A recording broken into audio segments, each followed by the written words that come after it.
I guess 2012 is the year, maybe we'll look back on it and we'll say, yeah, that's the year that the growth paradigm really ended.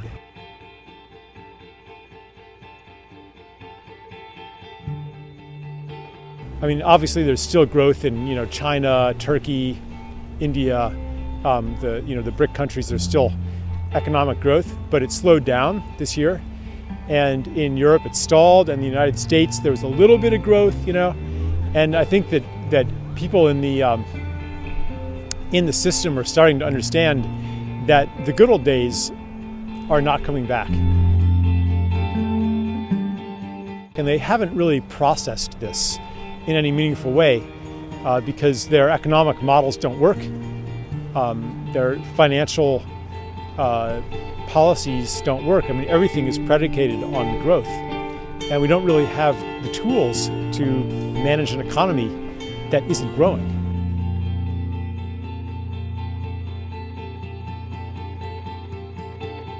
So when we're talking about the end of growth, what does that really mean?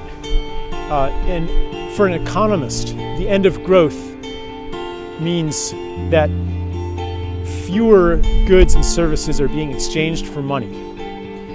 In our current economic paradigm, that's called a recession. And it means unemployment, and it means falling wages, and it means hardship. But it doesn't have to mean that.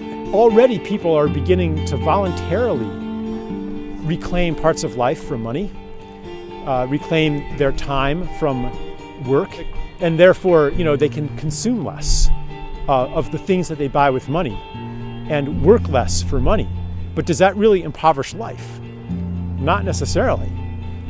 People are beginning to value leisure more. They're beginning to value growing their own food. They're beginning to value taking care of each other without being paid to do it.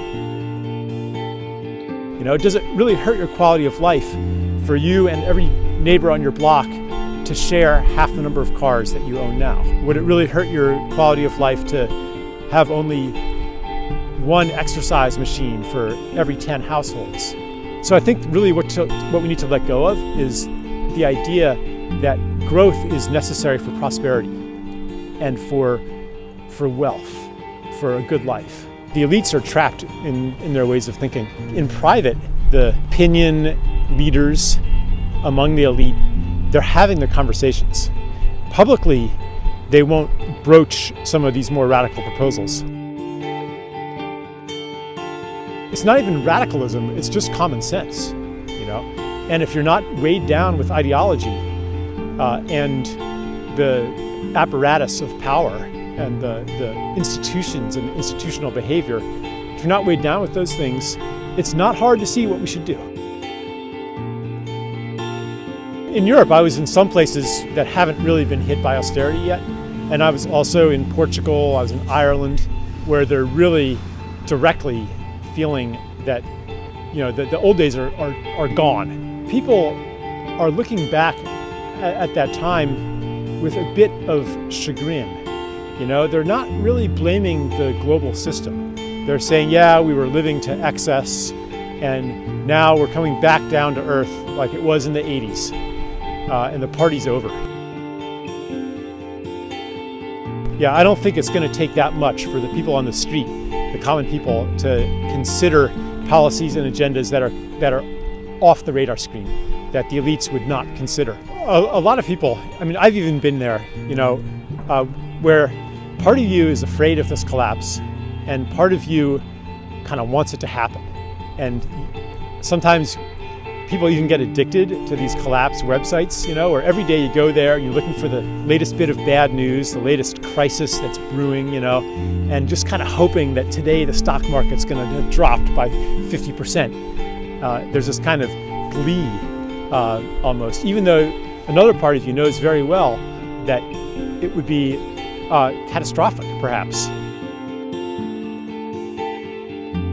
Like, what's it going to be like when your ATM card doesn't work and there's no food in the supermarket?